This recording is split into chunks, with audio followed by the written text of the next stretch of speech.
So in this video I'm going to tell you how you can install the Jmeter on Mac and Windows.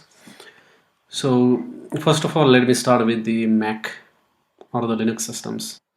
If you're on Mac, then what you can do is you can use Brew to install the Jmeter.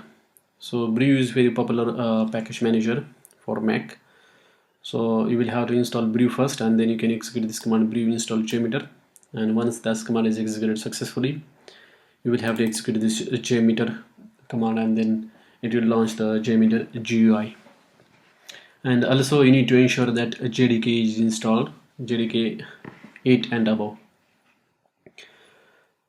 So that is how you can install the Jmeter on Mac.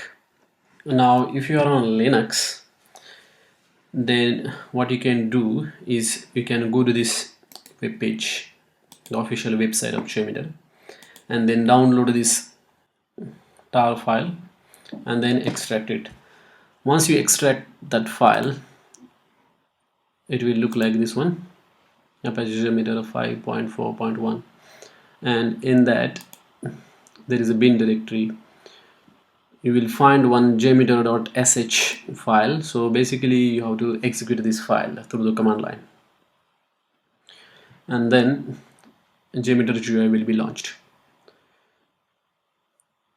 So that way you can install and launch the Jmeter in Mac as well as Linux. So in Mac there are two ways, the one that I just show you and one using Brew. So that is this one. So this is one way. Another way is by downloading the tar and then extracting and then running jmeter.sh. So that is how you can download, install and launch Jmeter on Mac and Linux. Now let me tell you how you can do it on Windows.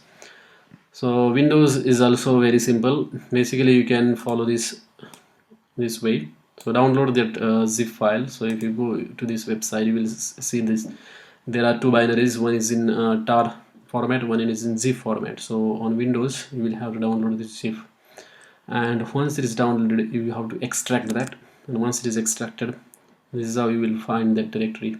You have to go to the bin directory, and then you will find jmeter.bat file. So this is a bash file for Windows. So you have to launch the PowerShell and then execute this .bat file. Then what happens is Jmeter GUI is open, and from here you can create the test plan, execute the tests as well. So it is not recommended to execute the tests through GUI. So this GUI is mainly used for creation of the test plan, and if you want to execute these tests you can use the command line. So in next upcoming videos I will explain you how you can execute these tests using command line. Thanks for now.